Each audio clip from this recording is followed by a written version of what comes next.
And it's 12:15, so I think we'll get started. We'd like to welcome you all to our webinar, Shifting In-Person Teaching and Assessment Strategies to a Remote Learning Environment. My name is Carolyn Samuel. I'm a Senior Academic Associate with Teaching and Learning Services, and I'm here today with two colleagues who are co-hosting the webinar with me. Mariela Tovar, also a Senior Academic Associate with Teaching and Learning Services, and Jenny Ferris, an Academic Associate with Teaching and Learning Services. So we do want to let you know that this session is being recorded. You can see that on the screen. If you prefer not to be visible, you can turn off your video so that you don't appear in the recording. We are going to look at a number of different things through this webinar, and we're going to ask that you hold off with questions. We'll allow some time toward the end for questions, but we would like to begin with a polling question because it will be helpful for us to have a sense of who is in our audience today. So I'm going to turn this over to Mariela now, who's going to do a quick poll. Okay, so there's a question on the screen for you, and we're just going to wait while the responses come in.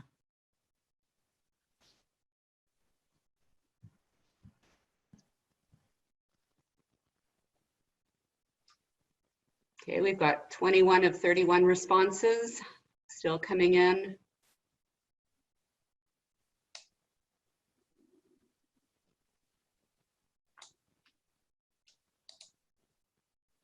Okay, we've still got responses. Almost there. Where do I respond? I don't see it. You should have something on the screen that says experience teaching remotely. I don't see that. Not really Anyway, sure I'm what in. to tell you. I know that people, you got it now? I have it says shifting in-person teaching and assessment strategies on the white screen on the left. That's what I see. Okay, so I'm not really sure because other people have responded, so I know it is visible. We're just asking what people's recent teaching experience is, and we have a number of people who have not taught remotely this winter and will be teaching remotely this summer. We've got a mix here. Some who taught remotely in the winter and will be teaching remotely again in the summer, and some who are not scheduled to teach at all in the summer. Okay, so I'm we've got a teaching in the mix. summer. I'm sorry? I am teaching in the summer, but I did not teach previously. So. Okay, that's great. Well, thank you for sharing that. That's really helpful. So this gives us a sense of who is joining us today. Okay, so I think we can end the poll. I think we have all the responses there. Mm-hmm. Poll has ended. Okay, that's great. So I'm just going to come back over here. Today, the goal of our webinar is to provide you with an opportunity to consider how examples of in-class teaching and assessment strategies can be shifted to both asynchronous and synchronous online strategies. And of course, an important point is while keeping sound pedagogical principles in mind. And of course, you're going to experience some selected features of Zoom as we go through the webinar. So the approach to teaching remotely should really respect the same pedagogical principles as apply when you're teaching in class. So you set learning outcomes, and then you think of what assessment strategies are going to be appropriate for both you and your students to see to what extent those learning outcomes have been achieved. And then you also want to be thinking about your teaching strategies. So how will you help students throughout the semester achieve their assessments, like to do well, achieve the learning outcomes and do well on those assessments. So you might be wondering if you can do the same types of assessments and use the same types of teaching strategies that you use in class in a remote teaching environment. So is there any way to shift that? And there's a good chance that you can. So I'm just going to toggle now to the TLS website. And on this website, I'm just going to go here to strategies for remote teaching and assessment, and I'm going to go to the teaching strategies page. And I think Jenny is going to be putting links. Yeah, Jenny is indeed putting links in the chat in case you want to follow along, or you can just watch what's going on the screen. So we have this table here that we found in a really interesting blog post, and it's a comparison of in-person and remote learning activities. And I think a key point to retain is that we start here with the instructional need. So sometimes we think, oh, what tools are available? And then I'm going to think, well, I have this tool, so now I'm going to use it to do this strategy. But we'd like to encourage you to be thinking first about your instructional need. What is it that you would like to do? In the second column here, we have the in-class activities that may be familiar to many of you. And then as we go through the table to the right, we have synchronous activities that one can do in lieu of these in-class ones. And then we also have the asynchronous ones. We're not going to give you time to read through the whole table. We didn't actually link the whole table here. But I think, Mariella, maybe you just want to take a minute to say a word about synchronous and asynchronous activities. Yes, we have been emphasizing teaching by Zoom, and that's one thing that you can do when you're doing live teaching, but there is a lot of activities that you can do, not necessarily in real time. For instance, class discussions, you can have them on Zoom, but you can also have them on my courses.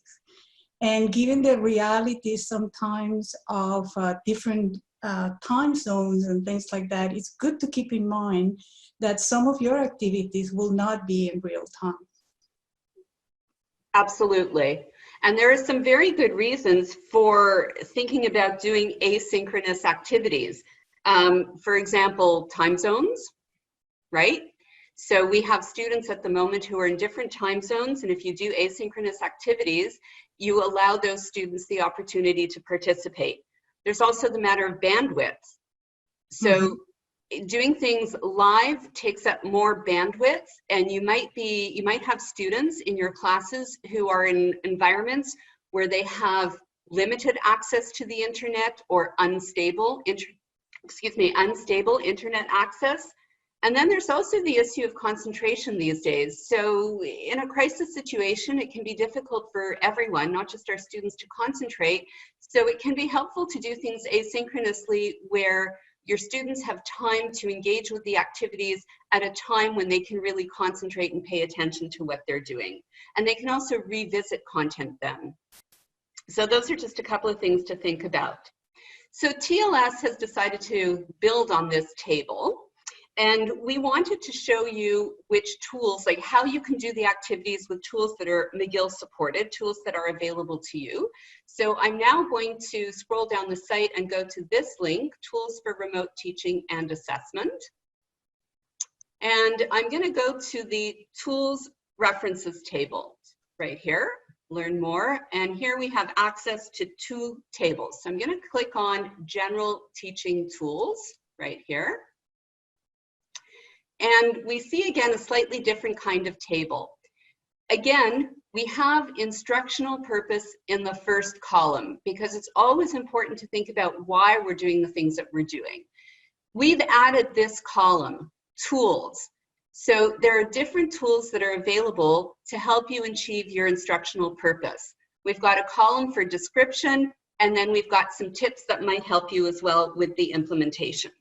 So let's say, for example, you would like to have your students do some joint research, or maybe you'd like to have them practice solving problems in groups, or maybe you'd like them to brainstorm questions or brainstorm answers to questions that you posed in class.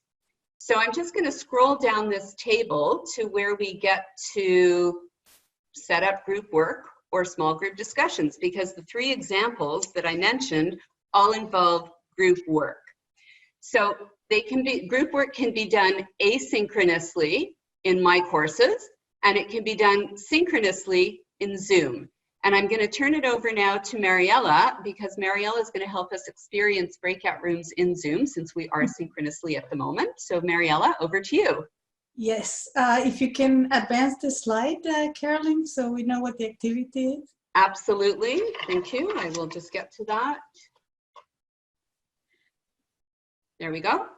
Okay, so we're just going to experience breakout rooms. This is something that is a very interesting feature for Zoom. What we're going to do is that I'm going to send you to breakout rooms. I'm going to divide the group in 8 breakout rooms. And what I would like you to do is, once you're there, this is not in terms of instructional purpose, this is what you will do in Zoom. The times that you want to break your students into small group discussions. So basically, the activity for today, just so we can practice, is just quickly tell your group members how would you complete this prompt. I learned best when. And then brainstorm together and say, why would we have asked you to complete this particular prompt?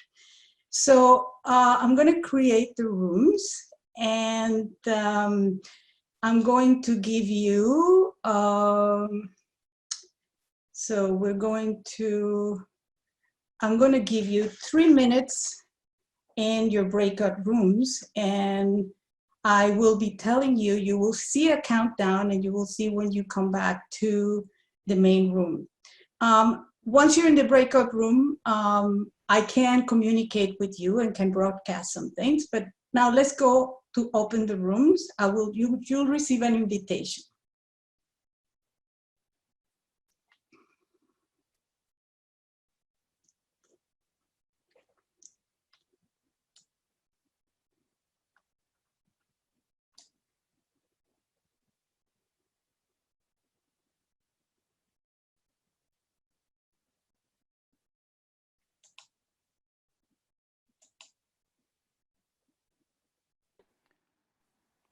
Hello.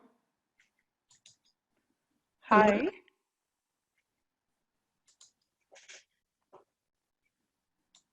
Hi. Hi. So I'm Anna. So I learned that. Are you in the breakout room? I guess we are. Yes, there's 3. It seems like there's 3 of us. Yeah. I should not be in the breakout room. I am the host, so. Oh, okay. So sorry. It's okay. So there's me, there's you, and there's Sarah Wolfson, but she's muted. Sarah, can you turn on your microphone? Oh, Okay. so you're in our breakout I room. guess I am. Yeah. So. Hello. Hello. Hi, Sarah. Hi. We were Hi, just doing this Sarah. over lunch. Yeah, so- we're in the middle of lunch. We were just trying to sort of listen in. So, Okay. yeah. Okay. Okay. Continue. Yep. Great. So the task is how do you learn best? So I learn best when I can see something. Okay. I learn best when I can talk to people about what I'm learning and discuss it. Mm-hmm. Okay. And I guess Sarah. Sarah, are you listening, Sarah? I think she put her microphone up. Oh, okay, okay. So there's no break. Okay. So we don't hear her munching. Yeah, yeah. So the reason why they would ask us this is to help the teacher realize what works best for students, obviously. Yeah, that's something that we use a lot in our workshops. We use it to just figure out different ways of learning and making people more aware that people have different ways of learning. Right. So I'm just gonna, I don't know why, I shouldn't be in a break. Mm-hmm.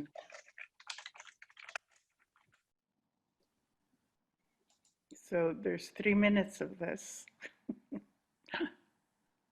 No. So, Oh, there's more people joining us. okay. So I guess everybody's back from the breakout rooms. How many people, if you can just raise your hand, is the first time you have experienced the breakout rooms in Zoom? Oh, good. Yeah, there's some, it's a very interesting feature. I don't know why. As a host, I was not supposed to be part of a breakout room, but I just got assigned to one, but that's technology for you. So what we would like you to do is to, if you can just type in the chat quickly, you know, what the results of your brainstorming. Why do you think we ask you we ask you that question? I guess everybody's coming back. Yes, I see some familiar faces. Yeah, it takes a minute for everybody to come back. I also want to mention that we didn't actually get the timer that said that we're coming back in 60 seconds or 30 seconds, but that is a feature that is possible to enable. Yeah, we did. But the other thing that was different is that as a host, I was assigned to a breakout room, and that was not supposed to happen. But anyway. So, well, I think that's an important point to mention, that we are not experts at using Zoom, and we're learning along the way. And so we're grateful that you're willing to join us for the experiment. So we've got the pedagogy down pat, but we're not super skilled all the time with using the tools. So we're hoping that it's good modeling, that, you know, if we're able to do it, you're going to be able to do it. yeah.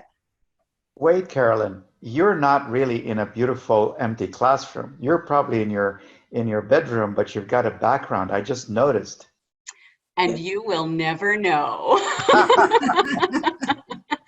Okay, so you actually raised an interesting point. So indeed, the background is a McGill classroom. It is Arts 150, and the library has made a number of backgrounds available. If you go to the library site, or if you check the TLS blog today, actually I reblogged a blog that they wrote that has downloads of a number of photos on McGill's, or maybe Jenny, if you could put the link to the TLS blog in the chat. Oh, perfect, thank you. I just did. Thank you so much. There are a number of photos that you can download and use as backgrounds, and I am actually in my home, but I didn't feel it necessary for everybody joining this webinar to see my home, and it's just something to think about when we're teaching. Keep in mind what you would like students to see when you're engaged in remote teaching, when you're doing it synchronously. Some people might be very comfortable showing their homes, that's fine, and some people might not be. So just keep it in mind, think about what you want to do, and act accordingly. And some people may not be able to have virtual backgrounds, like sometimes you can't, so you have to put up with my my office. So it's not. Also, keep in mind that you cannot move too much your arms and body when you have a virtual background, because parts of your body will become dismembered. That's right. I had somebody who have a kid jumping through the virtual background into the foreground, which was very interesting. Okay, these are great points. So thank you for bringing that up. And it's just a tip that we like to share as well about the backgrounds. So let's come back to our task. And Mariella, you were leading this. You were asking people to respond, and we have a lot of responses here. Did you want to comment on anything? Yes, well, I think that the majority of the comments point about the idea of using this prompt for trying to find out different ways that people learn. And it's something that I was explaining in my small group. It's something that we use in our workshops too, to have people more aware that there are different ways of learning and different ways of interacting.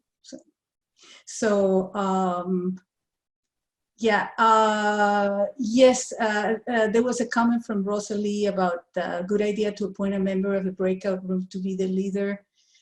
It depends. There is sometimes it's a good idea. The thing with the breakout rooms is like once students are in the breakout room, you don't see them anymore. So it's a good idea. Yeah, it is a good idea to have something like that. And then the chat, the breakout room, they can use the chat, but it's only among themselves. So that is one thing that you have to keep in mind. You can, I don't know if you noticed that I was broadcasting some information and bringing you, that you can do. You can give general instructions to the groups, but it's true. Once they're in breakout room, you lose them. You don't have the physical proximity. So yes, definitely, that's a good idea. I think we'll Mariela, take just one more question and then we're going to move on. So Dan, you're the last question Sure. here. Yeah, quick question. We're all muted and videos off when we came in, but in the breakout room, immediately the videos came on, which was excellent. Is that an option, or it just so happened? I think there is always an option to mute the video. I couldn't say 100%, but because there is an issue about whether you can require students to have their video or their audio on. So I will double check on that, but I'm pretty sure in the options that I saw to set up the rooms, there was not that option, but you can mute all the students can always mute themselves, or they can mute their video. Mm-hmm. Yeah. Okay, so we're going to keep going because we have a little bit more that we wanted to address. So I'm coming back to the CLS website now. Oops, let me just go there.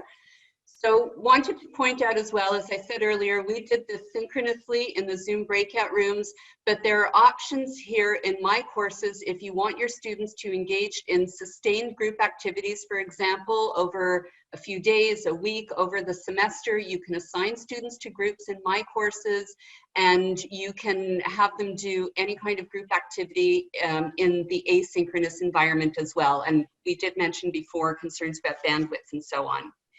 So we wanted to use this example of group work because in this period where many people are self-isolating, it can be good to promote interaction in your courses. So please keep that in mind. Promoting interaction might be particularly beneficial at this time when we are physical distancing and engaging in self-isolation. Promoting activities where people can work together and interact might be a really good thing to do.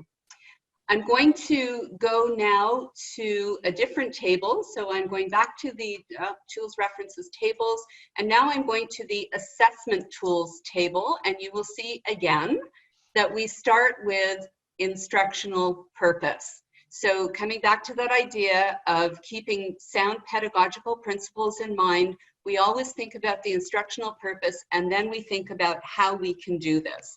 So let's say you want to assess your students' ability to apply their knowledge related to a topic that you addressed in class. You want to give them an assignment where they maybe submit arguments in favor. I'm sorry? Sorry, I'm just going to interrupt for a moment. Could you please share your screen? Oh, I'm sorry. Absolutely. Thank you. And when hosting, always keep your eyes on the chat room. Okay, so first I'm going to ask, can you see the screen? Yes. Yes. Yes. Yeah. Okay, so thank you very much. And regarding the chat, this is actually why we have a colleague moderating, because the cognitive load can be quite great for somebody who's doing the talking in the webinar. And it is difficult for me to actually think about what I want to say and to pay attention to the chat. So that's why we are 3 people. I'm working with Mariela and with Jenny, and I noticed that my colleague, our colleague Ava Dobler, is also here, and she's been typing responses in the chat. It can be helpful for managing the cognitive load if you have a colleague who can moderate. So if you're teaching live in Zoom, maybe you have a teaching assistant who can help with moderating the chat. So just something to think about. But on the topic of well the chat, illustrated today why it can be helpful. Sorry, go ahead. On the topic of the chat, if people, because I realized that we're sharing out a number of links today, and for your courses as well, if you want to download a copy of the text that is saved in the chat, there's a place towards the bottom of the chat. You might see 3 little dots on the right-hand side, and you can click that and go to Save Chat. That's something that's possible for you as an instructor or for any participants in a Zoom meeting to do. Great, thank you, Jenny. So now that everybody can see my screen again, thank you for that, appreciate it. I'm gonna scroll down to here where it says collect assignments. So If you want students to submit an assignment that you plan to grade, you can have them submit it here. And note that assignments can be uploaded in a variety of formats. Students can submit PDFs, Word files, video files, audio files. We've got etc. there. They can submit JPEGs. It doesn't really matter what format it is. My courses will accept almost every format. So we just wanted you to know that assessments can be done with the tools available at McGill. My courses is one option. It is one option, and it's a versatile option. So this would be, it could be a written assignment, it could be an audio assignment, doesn't matter. If you scroll down, you'll see, we're not going to talk about all of these options today, but exams, quizzes can also be done with the My Courses tool. So I'm just going to go up. I'd like to take you to one other place on our website, and I'm just going back to strategies for remote teaching and assessment, and I'm going to click on the assessment strategies link right here. And what we've prepared is we have these principles and examples for shifting your teaching and assessments to a remote teaching environment. So again, we're not going to take the time now to go through all of this with you, but we thought it might be helpful for instructors to keep some principles in mind when planning the assessments. Keep it simple. This is a challenging time for everybody. Might be good to go with what's familiar to you and your students, but just move it into the remote environment. Think about promoting community and well-being. So we talked about that before, the benefits of promoting that in a time when we are apart from one another. Your students might not be as tech savvy as you think, so allow students opportunities to become familiar with online tools. Provide them with opportunities for engaging in learning in a variety of ways and across time zones. So that was part of the prompt that we did earlier. The idea that we learn in a variety of different ways, your students likely learn in a variety of different ways, and respect privacy. Then we've also prepared some example evaluation schemes. They're lower down on the page, just to inspire you. It's to give you some ideas. So if you're teaching this summer, you don't have a lot of time to prepare, we've got a number of examples here, and all of these ideas can work in a remote teaching environment. I'm just going to come back here. So a take-home message we have for you is when shifting in-person teaching and assessment strategies to a remote learning environment, keep sound pedagogical principles in mind. And with that, we're almost at the end, so I'm going to turn it over to Mariella, and we're going to do this. Right, Mariella? Yes. So a little reflection activity. Usually in meetings like this, it's good to have some sort of a structure. So we started with a question in the poll, and now we did have a reflection activity. So if you can just use quickly the chat tool, what's your most important takeaway from today's session? We're using it in this meeting with the chat tool, but there is an asynchronous option where you can actually have, at the end of your class, have the students submit their thoughts to a My Course discussion forum. So, yeah, so we'll see what we have. Oh, the chat.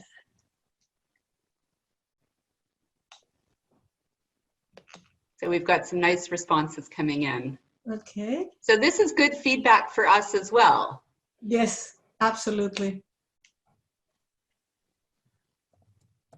And don't forget Jenny's suggestion about saving the chat if you're interested in saving all the links, and it's on the ... option. There were a couple of questions that came up earlier in the chat about the possibility for the instructor to move in and out of the breakout room, or to have multiple hosts of a breakout room. I'm wondering if you can speak to those. The instructor can actually drop into the breakout rooms. There is that's one power that you have. So you can do that. What was the other one? I'm sorry, Jenny. So if you can have multiple hosts for the rooms. So if you can have multiple hosts, so if you can have co-hosts and multiple hosts assigned to a given room. Yes, you can. Yeah, you can. And actually, there is different ways to assign it. You can do it randomly, but then you can move people around too. But yes, you can drop into the rooms selectively. Okay, so I see it's 12:45. We'd like to thank you all for joining us today. We're still getting responses coming in. We're going to be here for another 5 minutes or so. If you have questions, we can unmute you. You can ask your question, or you can type it in the chat. We'll be monitoring the chat for another 5 minutes or so. So thank you very much. And we have another webinar coming up on Thursday, same time, 12:15, and a webinar also next Tuesday, same time, 12:15. The information's on the TLS website and maybe in the chat, I don't know. Next week's webinar will actually be on the Monday. Thank you. Can you put the dates in the chat, Jenny? Thank you. Would I be able to add maybe some thoughts, some reflections? Please. So I'm super blessed right now. I've been taking some graduate courses online through Queen's University, and they actually use my courses as a platform. So super grateful because it really applies to everything. And I've already set up some of my courses for the fall in the event that we go online. Well done. Going bananas because it's physical activities in the Department of Kinesiology and Physical Education. So it's a challenge to do sports online. But what I've been doing, and it's reflective back on some of the courses I've been taking, is to put multiple low stakes assignments in their initial learning so that they feel more comfortable and they're building their self-esteem, their self-efficacy on how to do this online before integrating more complex activities and assignments. And I've reformulated my rubrics to reflect more of a holistic approach. So it encompasses globally what we're trying to accomplish. And it's easy for students to observe and read the rubrics, and very easy for us as instructors to just quickly circle where the students are at to make it more manageable too. Those are very good ideas. The low stakes, that's something that we actually do have on our website under the principles. Fabulous. So yeah, that's a great idea to have low stakes assignments. And sorry, like, I mean, all the things that you mentioned sound like sound pedagogical principles. Okay, good, Yeah. I just need confirmation. Okay. No, I think that applies also not only to the students, but also to the instructors in terms of familiarity, you know, moving from, sometimes you may have a very free approach in your face-to-face class, but then as you move to this environment, you may need to be more structured, and you need to have more, you know, go progressively. It's the same thing for the students, getting used to this way of being assessed. So it's great. Okay, fantastic. Actually, I do have another question because I'm uncertain about when to specifically set Zoom meetings. So right now on one of my weekly schedules, I do have weekly Zoom meetings to sort of correspond to regular class time, because in our department, because it's an education class, we sort of enforce being on time as teachers. So would that be too restrictive or severe to set specific times and adhere to those times, or should I be a little bit more flexible? Mariella, do you want to take that? It's hard to say, you know, in terms of what will be more appropriate. So the scheduling is on Zoom? It would be on Zoom, and it would correspond to what our class scheduled time would be normally live. Yeah, it's sometimes I think that at some point there will be some decisions made in terms of, like, if you are lecturing for 3 hours, it's not a good idea to have the students in Zoom for 3 hours, because the environment is different. Yes.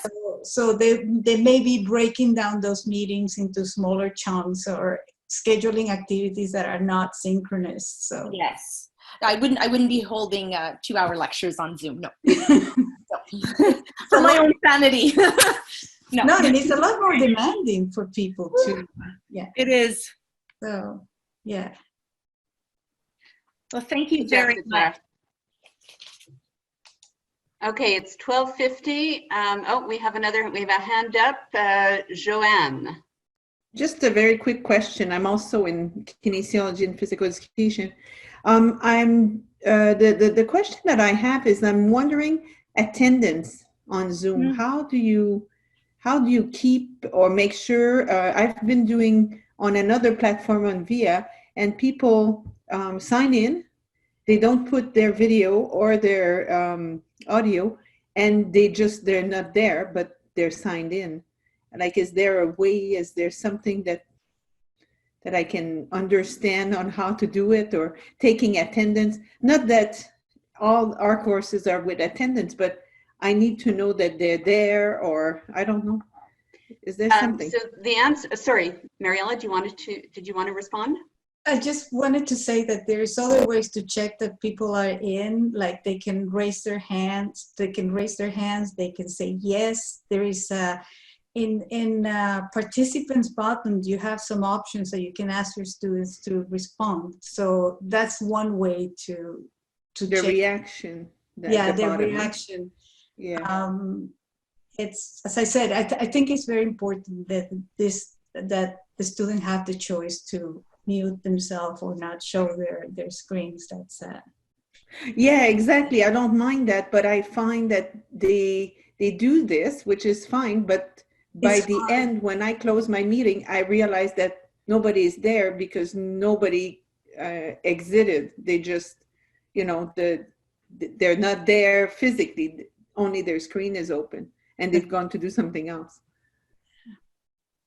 Well, so we've had this question on a number of occasions, and actually what we're recommending to people is that they not focus so much on attendance. That might not be a very satisfactory answer, but the reality is that, it could be that students just can't attend because they have some other commitments. They might be child minding, they might be looking at caregiving of other dependents. They might not be well. There's so many reasons right now why people might not be able to be in class at the designated time, which is partly why we're really, really emphasizing the advantages of asynchronous teaching when you're teaching remotely, and having asynchronous activities so that we don't intentionally put students in a difficult situation. So it's not going to work every time, and we're not saying never have live lectures, but please keep in mind that people might be able to participate at different times. And if the most we can do to relieve students' anxiety and stress will likely be appreciated. Yeah. So it's a guideline, just something to think about. Thank you. Okay, so we're going to wrap this up right now. Thank you, everybody, for participating. We hope you'll join us later in the week and then next week for the next 2 webinars. Thank you, everybody. Bye-bye. Thank you. Bye.